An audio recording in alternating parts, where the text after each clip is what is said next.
début, lorsque je l'ai parti de façon, c'était privé, Télébasque était privé, et puis, mais ça a tout le temps été à vocation communautaire. Et puis, qu'est-ce qui fait la différence entre une télévision communautaire et une télévision?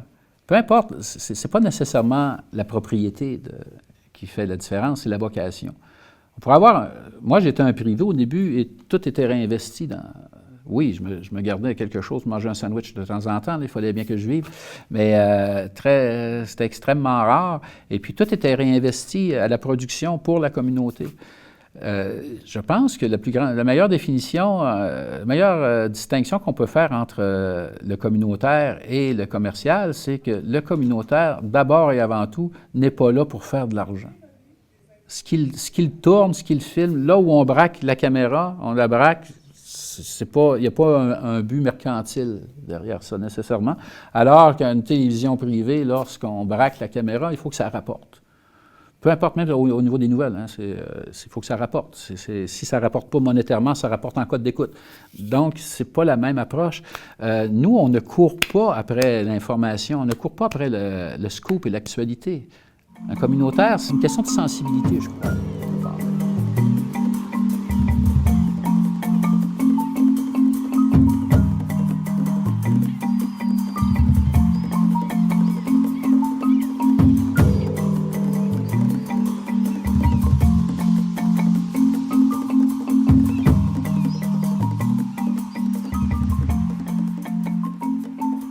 C'est fini la journée. J'ai fini ce que je voulais faire. Besoin d'aide? Non, c'est rien que ça. Bon, mais garde-moi demain, là, je irai faire un tour pour voir ton setup demain soir. Oui, parfait. Et gros plaisir, à la prochaine. Nous sommes 4 à travailler ici. Donc, le nerf de la guerre, c'est l'argent. Puis dans le communautaire, ben, il y a une petite partie qui nous est assurée par une aide de l'État, mais le reste, il faut aller le chercher. Il faut vendre des cartes de membres. Il faut essayer de faire des partenariats. C'est notre salle des machines. Ici, vous avez la devanture, que je peux dire, et comme la devanture, la plupart des fils sont derrière, donc on a une autre porte. Vous imaginez ça. Donc, il y a des techniciens réseau, DERI, qui m'ont dit que c'était unique, qu'ils n'avaient jamais vu ça. La manière que c'était équipé ici. Ça, c'est notre réseau central. Ici, vous avez notre babillard. C'est ce qui fait tourner le visuel de notre babillard que vous voyez ici à l'écran en ce moment. Et ici, les gens, nous sommes une télévision qui est écoutée beaucoup parce qu'on retransmet le signal de la radio communautaire de Rimouski sur notre babillard. On s'entraide entre communautaires. Les gens ont perdu l'habitude de regarder la télévision au cours des 3 ou 4 dernières années. Ça a été terrible, qu'est-ce que ça a fait. Les gens se sont beaucoup portés vers Internet. Si on regarde là, toutes les coupures qu'il y a un peu partout là, dans les médias dits traditionnels, c'est beaucoup du fait que les gens maintenant vont directement sur Internet pour aller s'informer ou aller chercher leur divertissement. Donc, ça a été... les années COVID ont été très, très difficiles pour les médias conventionnels. Beaucoup de gens ne savent pas qu'on existe, ils ne savent pas qu'on existe encore. Il va falloir lâcher le virtuel et retomber là, dans le bon vieux papier affiché aux endroits stratégiques et dire « Hey, on existe ». Juste les rencontres publiques, les rencontres de la MRC, les rencontres... Là, on recommence là, à faire des approches au niveau politique parce qu'on n'avait plus le personnel pour le faire. C'est de dire, allez, on va aller filmer les rencontres du Conseil, on va aller filmer les rencontres de la MRC. C'est super important, ça.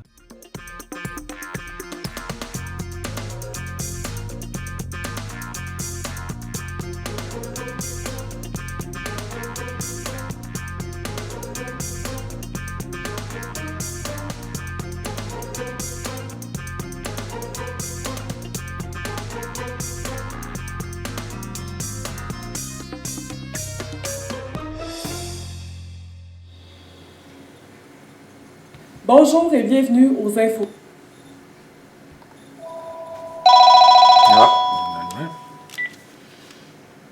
Télévision communautaire, bonjour. Oui. OK. On voit les mondes, sinon, qui ne passeraient pas à la télé. Là. Et le patinage artistique, justement, le téléphone tout à l'heure, c'est le club de patinage artistique de Saint-Jean-de-Dieu qui veulent nous avoir pour couvrir leur événement, une fin de semaine de compétition de patinage. Ils aiment ça.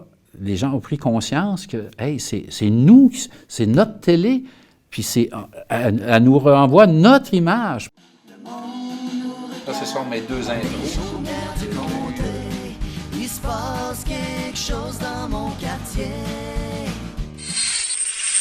Mesdames et messieurs, bonjour, Ghislain Bachon qui vous accueille à un nouvel épisode du Monde regardait sur les ondes de la télévision communautaire des Basques et du Haut-Pays. Cette semaine, on va parler de la compétition Invitation. En tout, 450 patineurs et patineuses ont concouru. De plus, les jeunes étoiles provenaient de l'Est du Québec, de la région de Québec ainsi que du Nouveau-Brunswick. Rappelons qu'à chaque année, l'événement amène d'importantes retombées économiques.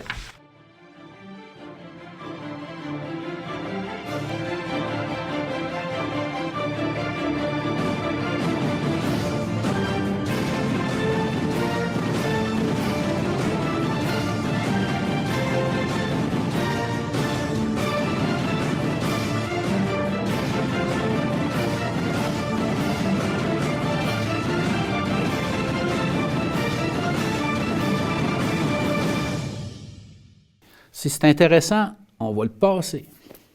Puis c'est toujours intéressant. C'est rare, là, je n'ai pas rencontré beaucoup de personnes qui, une fois devant la caméra, disaient des choses non intéressantes. Dans le fond, pour avoir du lait, il faut évidemment avoir des bébés. Parce que c'est pour nourrir les bébés, dans le fond, que les chèvres vont produire du lait, comme tous les mammifères. Donc c'est ça, cette année, on s'est donné une pause là, avec la petite, ça faisait beaucoup. Fait qu'on n'a pas de lait, mais on veut faire une simulation pour montrer comment faire, puis voir les étapes, puis qu'est-ce que ça représente. Fait que là, on a comme une super table de traite qui fait que la chèvre est comme tenue, contrôlée un peu. On peut attacher les pattes comme ça aussi. À parler, puis c'est intéressant. On le passe, le 15 minutes. Il n'y a pas de médias privés qui peuvent faire ça. Ça tuerait leur revenu publicitaire. Donc, nous autres, si la personne elle en a pour 10 minutes à parler, puis c'est pertinent pendant 10 minutes, on y passe son 10 minutes. Ce que je voulais vous montrer, c'est un peu les étapes préalables aussi. Tu sais, dans la maison, ce que je fais, c'est que faut tout stériliser, dans le fond, ce qu'on va utiliser. On ne court pas après les étrangers, on court après les gens de la place. C'est ces gens-là, on essaie toujours d'avoir des récits de vie dans ce qu'on fait. C'est sûr que c'est jamais dit, OK, moment récit de vie, mais on essaie toujours que lorsqu'on fait de la programmation, on fait des interviews, qu'il y ait des récits de vie pour que les gens racontent. Les gens se connaissent ici. Et surtout à la télévision ici, on a toujours mis l'effort de dire, peu importe la personne qui est devant la caméra, il faut qu'on la montre à son meilleur. Essayez-le, c'est souvent, ah non, moi devant la caméra, je suis gêné. C'est toujours l'approche du caméraman. Si le caméraman arrive en cavalier, puis on dit « Ah, puis là, c'est important, puis les petits cheveux, puis il ne faut pas vous bouger, puis il met le stress. » C'est sûr, c'est certain que la personne va être stressée. Moi, j'arrive souvent, je vais faire une gaucherie exprès, faire rire les personnes un petit peu.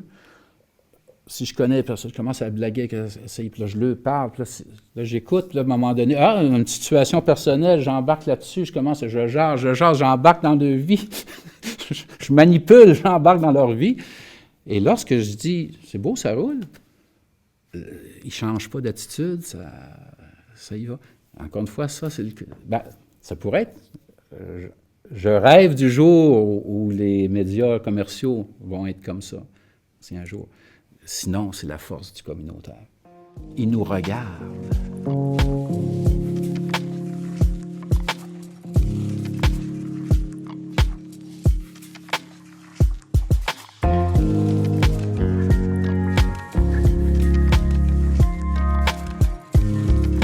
invite tous les gens à encourager parce que tout en vous amusant et en riant, c'est que l'argent... On parle des fermières, on voit le hockey. Brousseau perd le disque dans sa propre zone. C'est repris par Fitzbach. Quand Kevin passe à Santerre. Et Santerre a envoyé le but à Fitzbach qui marque le but gagnant. Et la Fondation BA, qui l'ont bien mérité, remporte ce match 4-3 en prolongation. Eh bien, notre équipe de hockey Fondation BA de Trois-Pistoles est définitivement une équipe avec beaucoup de caractère et qui n'abandonne jamais. Les gens aiment tellement ça se voir que parfois, il y a des semaines, mettons, les quilles sont le vendredi soir, donc nous, on les monte, on assemble ça le lundi matin et on les présente le lundi soir. Mais parfois, le lundi, c'est férié, ici à la télévision communautaire. Donc, on peut pas... Ça ne peut pas être la partie du vendredi qui va être diffusée le lundi soir. Le téléphone sonne ici. Le téléphone sonne, les gens. « Hey, comment ça que vous n'avez pas changé les quilles? » C'est regarder les quilles. Pourquoi? Parce que les gens se voient, ils se reconnaissent. C'est ça, le communautaire.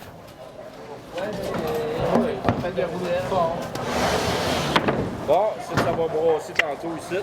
Ça va jouer dur.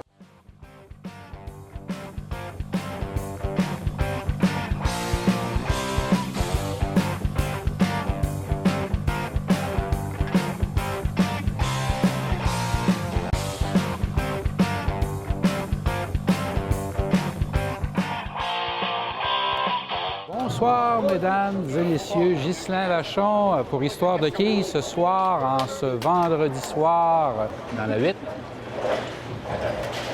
Tir principal.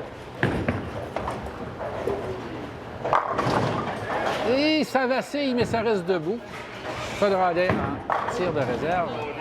Denis Boucher, tir de réserve. Ça devrait être une formalité. Et oui, c'est une formalité pour Denis Boucher.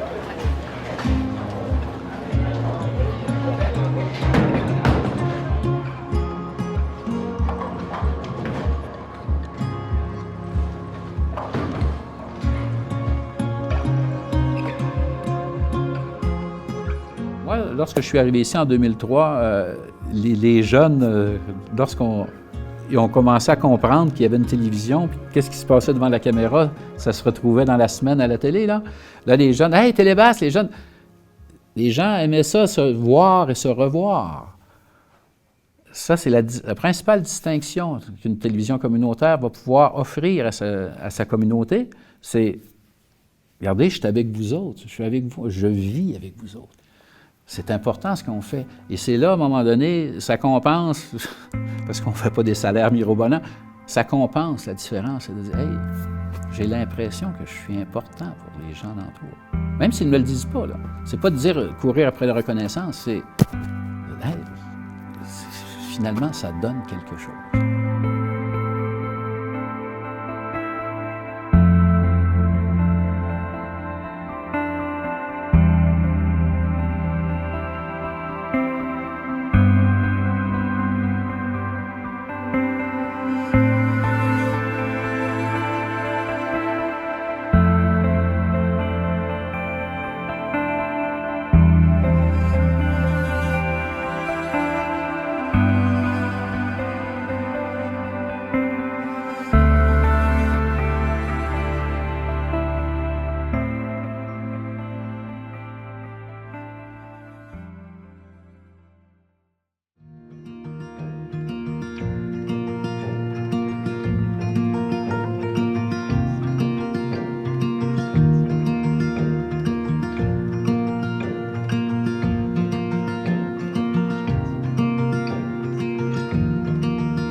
TVCO a été créé il y a maintenant une quarantaine d'années.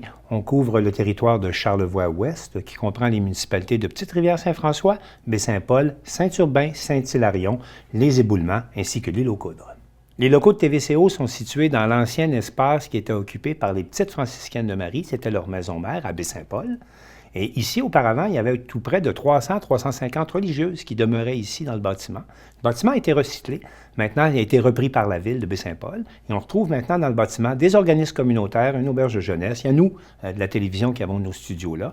Mais il y a également des espaces de co-travail, des entreprises qui ont repris également, notamment les cuisines qui existaient à l'époque ici. Donc, petit à petit, le complexe Maison-Mère à Baie-Saint-Paul est devenu un peu le centre-ville communautaire de notre petite municipalité. Et puis, on apprécie vraiment là, de pouvoir travailler dans un contexte comme celui-là, là, une ancienne maison-mère d'une communauté religieuse. C'est inspirant comme environnement de travail. Quand est-ce que tu veux l'envoyer, ta carte de vœux, parce qu'elle est très belle? Ce que tu viens de m'envoyer, c'est très, très beau, c'est parfait. Il y a 5 employés qui travaillent à temps plein à TVCO, 2 qui sont spécifiquement attachés à la fonction de caméraman-monteur, un journaliste, un directeur général, c'est moi, ainsi qu'une adjointe à la production qui veille à nous aider là, au niveau de l'administration du bingo, puis aussi de la préparation des émissions, puis de s'assurer de la présence des invités. Alors moi, mon nom, c'est Normand Gauthier, je suis originaire ici de Baie-Saint-Paul, et ici à la TVCO, ben on fait un peu de tout. On fait de la réalisation, on fait du montage, on fait de l'éclairage, on fait du son, on fait à peu près de tout. Moi, auparavant, j'avais déjà fait de la télé ici en faisant du bénévolat. Ça date de plusieurs années, dans les années 70-80. Moi, c'est un ami qui travaillait ici, que je connaissais, puis il m'avait dit, bien, si ça tente de venir, on peut te montrer un peu la caméra. J'en avais pas vraiment fait, je n'avais pas étudié là-dedans non plus. Et à ce moment-là, bien, j'ai eu un peu la piqûre. J'ai aimé ça. Alors, on faisait du bénévolat, on faisait des émissions, puis plus tard, bien, j'ai retravaillé dans d'autres choses, je travaillais dans l'encadrement. Et en 2000, j'ai quitté mon poste en encadrement et là, j'ai appliqué. Il y avait un poste qui était ouvert pour la télévision. J'ai appliqué, puis ça a marché. J'ai rentré tout de suite. Alors, ça fait 23 ans que je suis là. Puis moi, j'ai tout le temps eu la passion du vidéo, du montage. C'est jamais tout le temps pareil. On ne sait jamais, quand tu t'en viens le matin, qu'est-ce qu'il va y avoir à faire. C'est tout le temps diversifié. Puis moi, j'aime ça, ce côté-là.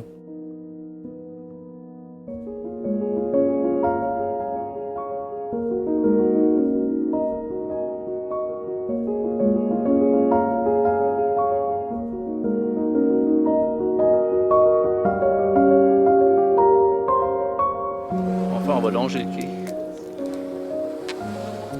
Oui, bien, Lydia Duchesne, je suis journaliste pour TVCO. Depuis presque 1 an, même pas 1 an encore. Là. Puis je suis arrivée là-dedans par hasard. C'est Martin qui est venu me chercher. J'avais fait de l'animation, mais pas du journalisme. Bien là, on est au quai de Baie-Saint-Paul. C'est comme un lieu... bien, on vient quand même souvent ici parce que au niveau de tout l'environnement, c'est un lieu qui est important. Parce que là, on a la rivière du Gouffre, on a le fleuve, il y a les battures, il y a le marais, il y a le boisé du quai. C'est comme toutes des zones protégées.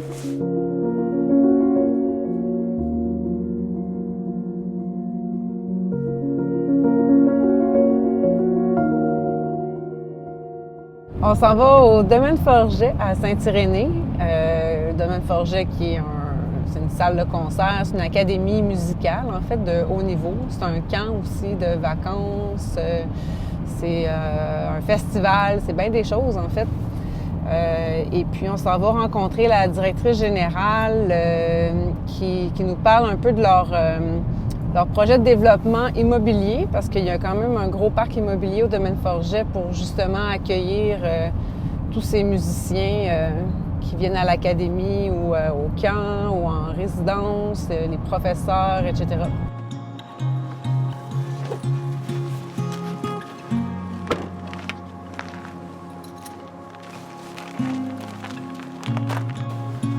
Je serai en haut là-bas. En haut là-bas? Ouais. OK. Avec la profondeur en arrière de moi. OK. Super. Comme tu veux.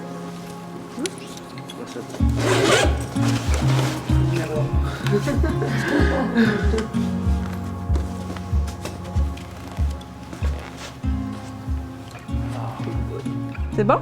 Ça roule. Ça roule, OK. Bonjour, Ginette Gauthier. Bonjour, Lydia. Donc, on va parler ensemble d'un beau projet immobilier qui se passe au Domaine Forget, mais tout ça nous ramène au départ à ce déjeuner bénéfice qui a eu lieu au mois d'octobre. Explique-nous un peu, là, qu'est-ce qui s'est passé lors de ce déjeuner-là? Écoutez, c'est le moment de l'année où on invite les gens à nous soutenir parce que c'est vraiment notre seule activité de financement annuelle. Donc, essentiellement, là, l'ensemble de nos démarches puis des émissions qu'on a produites, c'est pour vraiment mettre en valeur qu'est-ce qui se passe chez nous puis les acteurs aussi qui sont à l'intérieur de la communauté. Donc, oui, c'est important, mais ce qu'on considère, c'est que les enjeux que l'on vit ici sont les enjeux qui se vivent dans d'autres régions Et puis la façon de faire de la télévision ici, on n'a pas de complexe par rapport aux grands réseaux parce qu'on a pris les moyens pour être techniquement le plus à jour possible et puis proposer à nos citoyens une télévision dite régionale, principalement parce qu'on met les moyens pour produire des émissions de qualité qui nous éloignent un peu de la qualité parfois étirée des télévisions communautaires où on faisait beaucoup de télévision, beaucoup de durée pour espérer de remplir nos mandats, alors que nous, on a préféré multiplier les émissions. Ça aussi, c'est important pour nous à Ricana. Puis ça, c'est un de mes principaux commanditaires, vois-tu?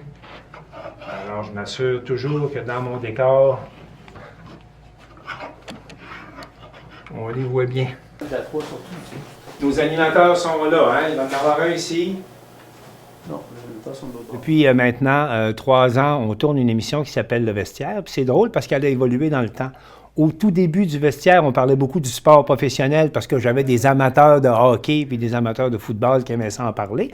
Mais petit à petit, l'émission a évolué. Et là, dans chaque émission, on a des sportifs locaux, parfois qui remportent des prix, parfois des sportifs qui performent à des niveaux internationaux. Donc, il y en a beaucoup dans Charlevoix à cause que c'est un espace de plein air. On a également une chronique chasse et pêche parce que ça correspond également à notre clientèle dans Charlevoix. Il y a de la chasse, il y a de la pêche. Donc, on a un expert qui vient nous parler de ça. Alors, on y va pour une entrevue d'une durée maximum de 7 minutes? Oui, c'est ça. OK.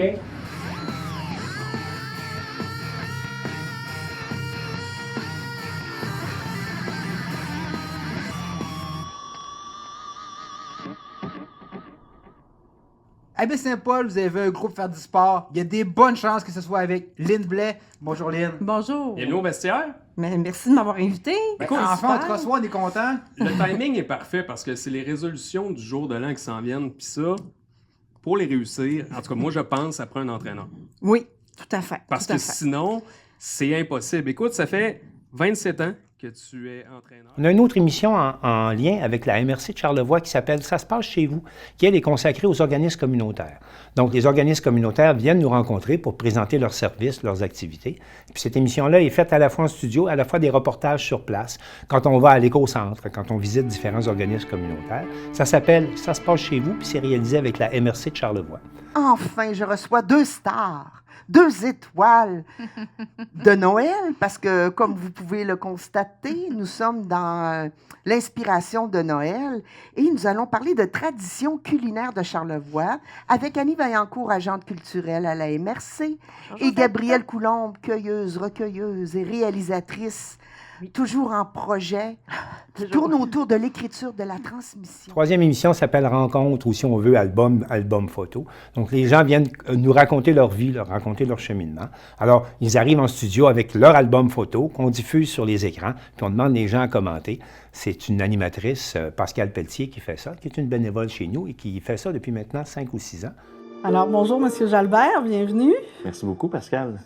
C'est vraiment un plaisir de vous avoir aujourd'hui à l'émission. Hein? Et ce qui nous prend beaucoup d'énergie dans la semaine, nous, et on y tient, c'est les actualités TVCO, où là, il y a une journaliste à temps plein qui fait entre 5 et 7 reportages, entrevues, rencontres par semaine pour vraiment dresser un bilan de ce qui s'est passé dans notre région pendant cette semaine-là. Parce qu'on ne peut pas se fier sur les médias de Québec pour rapporter ce qui se passe à Baie-Saint-Paul. On ne les voit que lorsqu'il y a des ministres ou des grosses annonces. Là, à ce moment-là, il y a des équipes qui viennent des grands réseaux. Mais autrement, pour entendre parler de Charlevoix, savoir ce qui se passe à la télévision, mais c'est TVCO qu'il faut écouter. Bonjour et bienvenue aux actualités TVCO. Au sommaire cette semaine, quelles sont les revendications des syndiqués de catégorie 2 à 4 représentés par le Front commun? On analyse le budget de Baie-Saint-Paul avec le professeur en finances publiques Pierre J. Hamel. Yves Laurencel, président de l'UPA pour la capitale nationale Côte-Nord, fait une mise à jour sur la situation dans le secteur agricole. Le domaine Forget se prépare à réaliser des travaux d'importance pour son parc immobilier. Et le Salon de quilles de Saint-Hilarion réouvre ses portes. Bonne émission.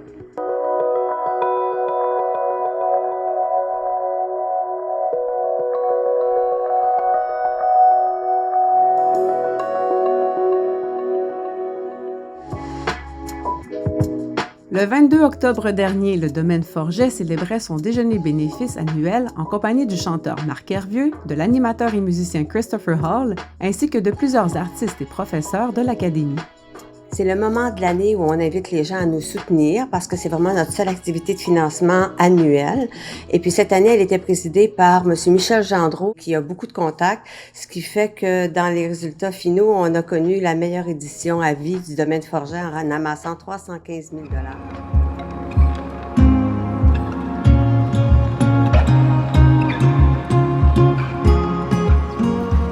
Là, ils ont une émission de télévision à préparer, eux. Mettez les mains comme ça.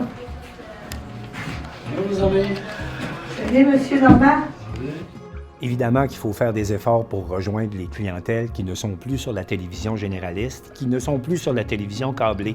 Et c'est sans doute un de nos grands défis, parce que c'est pas que les jeunes ne sont pas intéressés à ce qui se passe, c'est que les jeunes, on ne se rend pas à eux.